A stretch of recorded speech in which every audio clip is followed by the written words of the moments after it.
Hello world, Justin Tucker again. I'm going to march forward with our Drupal 7 convention and membership website.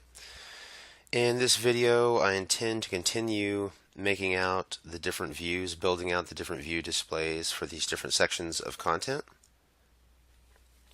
Then once we get the rest built out, we'll place them on the page, and then we'll probably have an exercise of trying to lay them out to look good. One thing we'll go over a little bit later is you'll notice that all of these basically have something in common, and that is they have a field that references the registration event that it's a part of.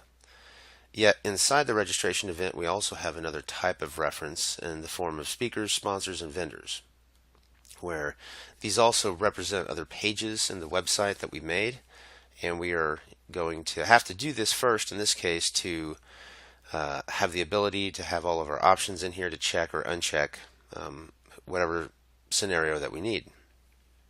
And so those are two different types of relationships being used in different ways. So I'm actually going to have to make two views that show the results of the speakers, sponsors, and vendors for any particular registration event.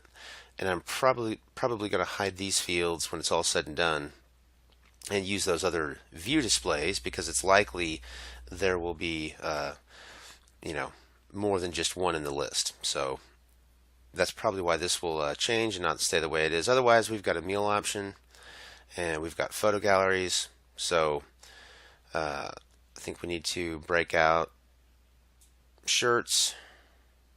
Oh wait, do we already have a shirt? Yeah, we do. Well, we have to break that out, and the registration and the events and the hotel and lodging. So again, one way to get to the view is to just click Edit View, and these are the other two views. So this is the master view that shows all of the content related to the node ID of 1, which happens to be our 2018 fictitious conference. And here's a list of all of our pages, and this is a list of all the pages we've made or nodes we've made, organized by content type: photo gallery, meal product display, shirt product display.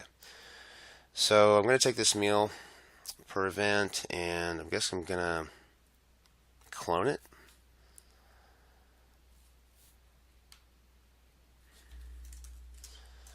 Just call this shirts per event.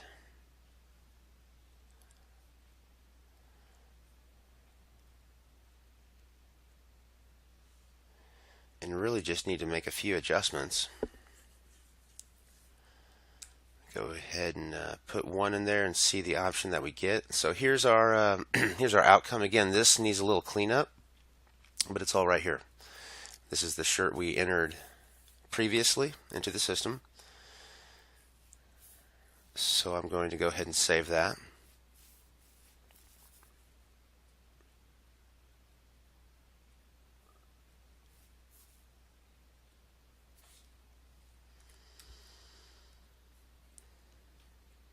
Shirts, we have registration product display. We have a late member and an early bird member. Again, we'll kind of hone this in later on, but for now I want to display or convey that you can make registration products and attach them to a registration and have different ones for the idea of early and different ones for the idea of late, mainly to capture the different prices, not only so that the user can pay a higher fee for the late, but you administratively can also tell from event to event, hey, this event we had this many late registrations versus this many early registrations. So let me go to this shirt per event and clone this. I'm going to call this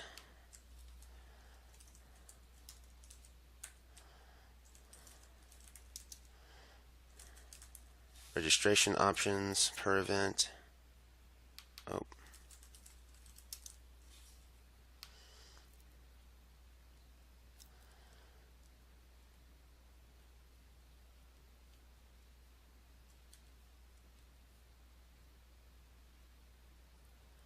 And here we go.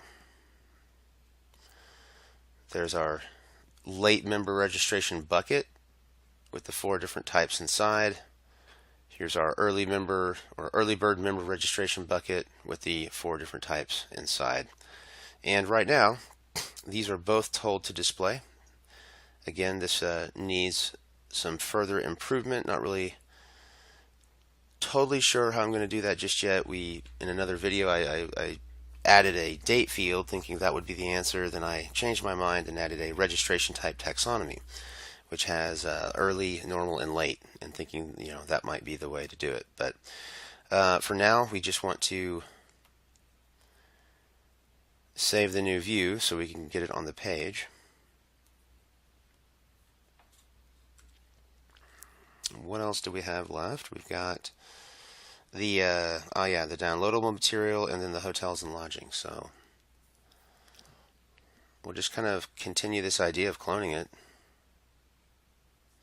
But I do need to go back, I think, and change maybe some descriptions. Yep. This description here is admin eyes only, by the way. This isn't shown to your user.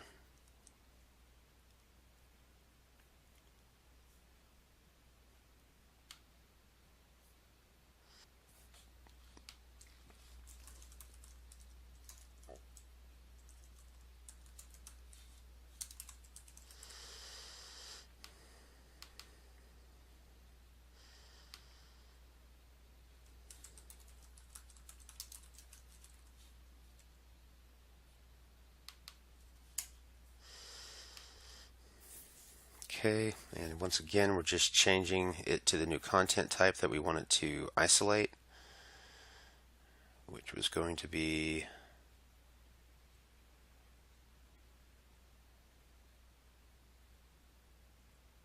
registration event material. Goodness, okay. And we have this one set to show as full content. Let's see what that looks like. Okay, so again, we need some cleanup here, but that will work for now.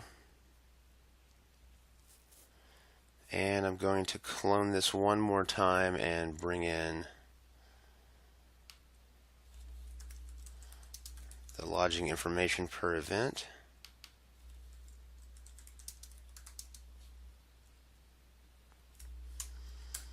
Again, the way we did this allows for the flexibility of having more than one hotel that you declare in case it's a very large event. One little trick, if you're not really sure or you got a huge long list of content types, you can just click select all and then unselect or select all again. That ensures it's unselected, then you can safely go and find the hotel and lodging or the one that you need. What you want to avoid here is clicking more than one because it will bring in both content types. In some cases that may be desirable though. And here's our Embassy Suites. Here's our information. Again, doesn't look good. We'll probably want this to manifest as a map eventually so that people can visually see where it's located and kind of some of the corresponding roads and layout of the city. But that for now should do. So let me go ahead and save this. And I'm going to go to my other screen here, or other tab, and go into edit this panel. Again, I can go edit the panel here or through structures and pages. I know you think it might be in panels, but it's actually in pages. And here's the one that we activated the last video or in another video, and I'm just going to click edit here. Then I'm going to click on content to the one variant that we have. Then here's kind of all of our different areas and the different views and things that I've got in those different areas. So let's see. Well, let me just get all these things kind of on the board here. So we'll bring in the downloadable content.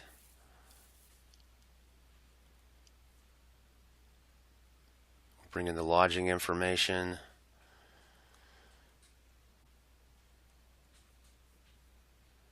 We've got the meals in there. We've got the photo galleries. We need the registration options.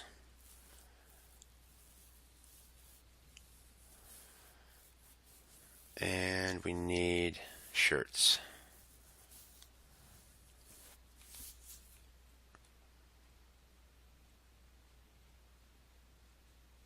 Okay, and then we have this kind of a challenge as to how we're going to lay this out and organize it. I'm noticing, I'm going to go ahead and save this. I don't think I've got a view for events.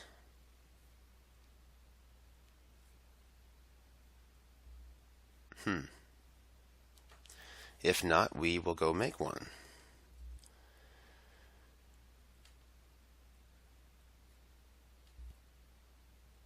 Yeah, I don't. We'll fill out an event. So basically, here is all the information that I've thrown on the screen. Again, it looks very, very scattered because it is. But let me make an event real quick here. I don't know. Let's say orientation. Oh, and when did I say this event was going to start?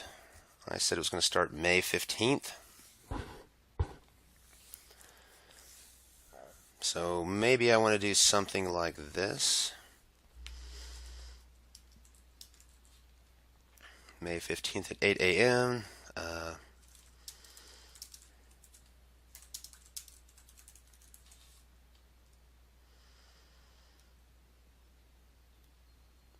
Just say none for now. These were my event types. Again, I can add to these in the taxonomy area. I'll just choose workshop for now, and maybe this awesome guy Justin Tucker will be speaking at this orientation, and we'll save that. And on our master list, we should see another grouping form, and we do, called event, and there is the name of the event. I'm going to add just another one so we've got a full experience here. Let's call this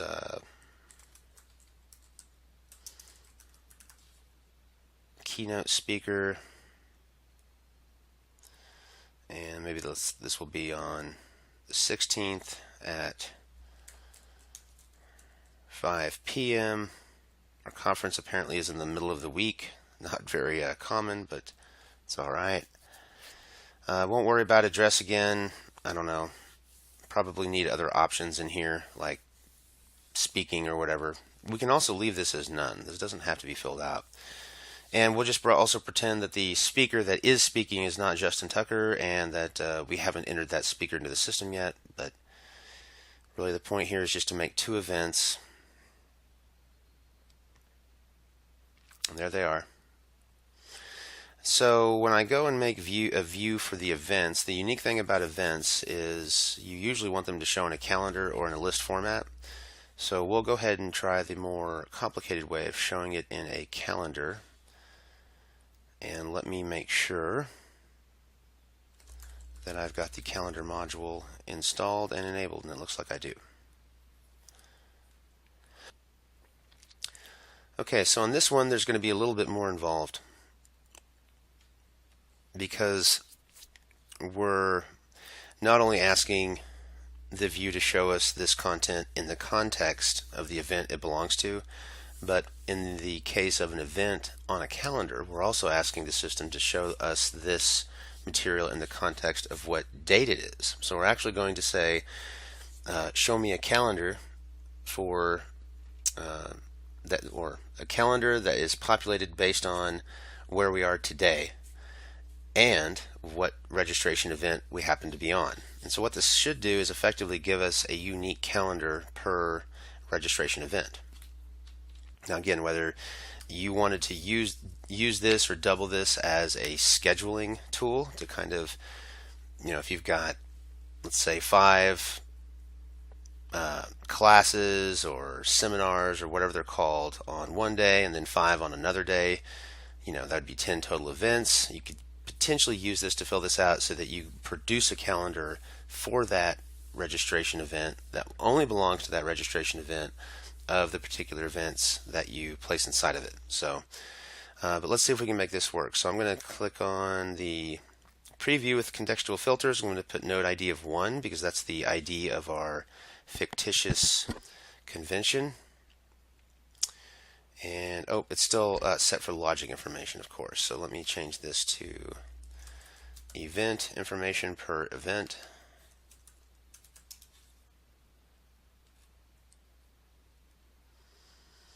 We'll change this to event, and we should get the two events. Okay, fine and good. So with events and dates and everything, it's a little different. On the format here, we're actually going to want to choose calendar. And we get some options to fill out here about the calendar. I'm going to leave those as is, and that actually, so once we change the format to calendar, we need to go to show and change this from content to calendar entities.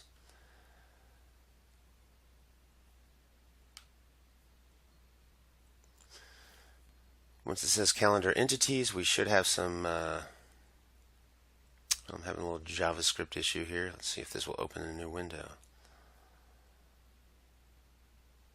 Yeah, here's some other settings that we can look at. But I also know this will need a date field. So let me go ahead and hit save on this. To get the date field in there, we'll just go to fields and click add. And I believe I just called it date, didn't I? And it's, yeah, it shows on the registration event and the event.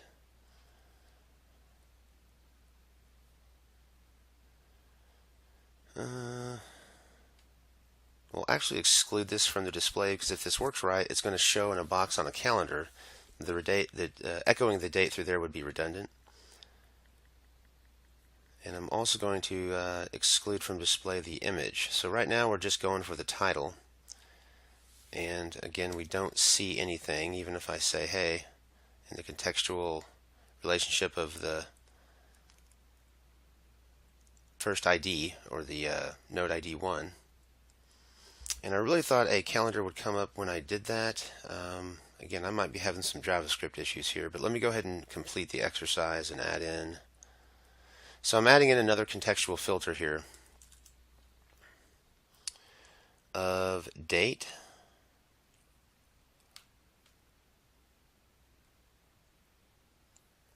We're going to provide the default value of the current date, and we're going to choose the date field to filter against to be, let's see, yeah, how about the start date? Okay, and so here's the calendar, and we are in April, so in May is when we should see our events. So here on the pager, I'm also going to want to change this, and make sure you choose this pane only, page by date. You've got some other options here. Okay, here's our calendar with some date pagination.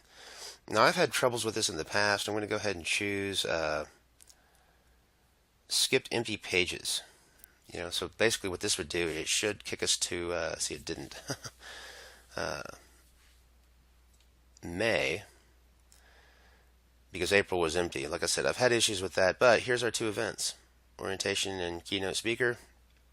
One on Tuesday, one on Wednesday.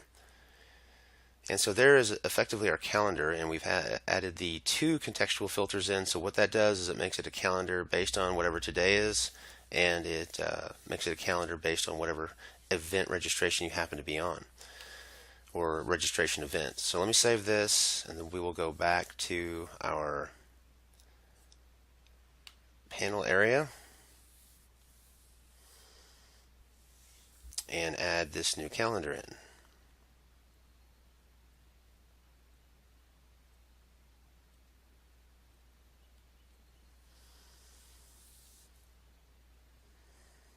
And when I save this, should get a calendar on the right. And of course we didn't have anything in April, so that is correct. If we click over to May, there we go. There's our two events. So at this point, all of this content that we had in this nice little all content display here, we've basically broken it out into its own individual displays. Again, admittedly, this is really pretty much an unusable visual display here, but I wanted to represent, we've got the functionality, we've got the products in. The exercise now is to move these things around, move these elements into their different places where we think that looks good and is going to enhance the usability experience for the user. So probably in the upcoming videos we'll look more into those things about moving these elements around, maybe making them display differently. We may not want them to engage with all these fields and hit add to cart all on this page. We may try to figure out something to be more like this, where they can click it, go to another page, fill it out, hit add to cart, and then go to the next product. But in either event, so far we've got all of this working, even though it is rather an ugly duckling at this point. The functionality should be there. Again, we have not actually tested the add to cart function.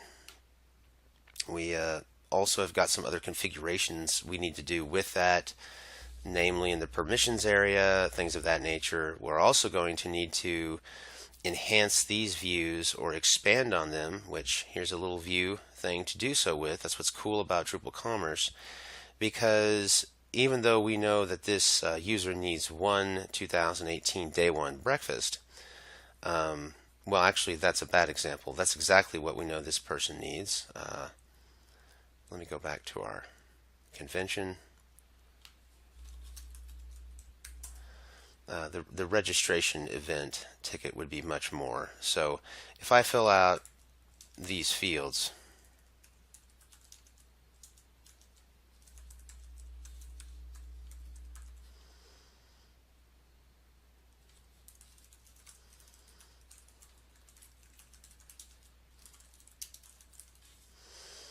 and hit add to cart,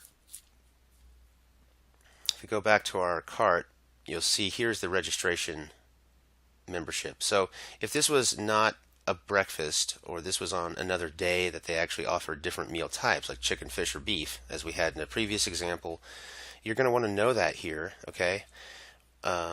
Same with the late member registration, you're going to want to know that here. Now, what's interesting about this view is this is actually what the user sees in their cart before they check out. Very standard experience. So we'll probably want to show some of those things here just so the user can kind of re-verify the information they type in is correct.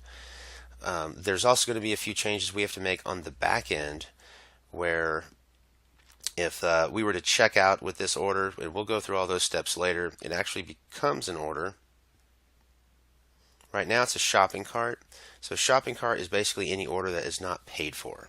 And you can think of this as, right now I've currently got this shopping cart basket in the store, and if I don't pay for it, then that's equivalent to me just leaving it there, and that's what shopping carts are.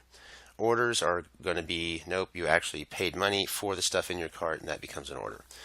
So on pages like this, administratively for you, here's the order information of the day one breakfast and the late member registration. But if this is all you got, you have no idea what their first name or last name is. You don't know what you need to put on their name tag. There's a bunch of information that we need to also bring into this view. So when you're reviewing orders, you'll be able to see all that. And that is going to hold true for every different product type we have, since the different product types are kind of being utilized for the purpose of capturing different fields. So obviously if someone purchases a shirt on this order page here, administratively, you're going to want to see, okay, they bought one red large shirt. Just one shirt isn't going to give you enough information to know what to deliver. So that is where I'm going to leave this video. Again, it's a very ugly duckling. Everything is just kind of thrown on the page, but each one of these sections represents a view and SQL query that brings in the correct information for this conference, and is all tied into an e-commerce platform. So if you guys are liking these videos, please consider subscribing. It lets me know to make more. And if you guys have any comments, questions, or feedback, I always welcome it. Otherwise, that will conclude this video. I'll see you on the next one.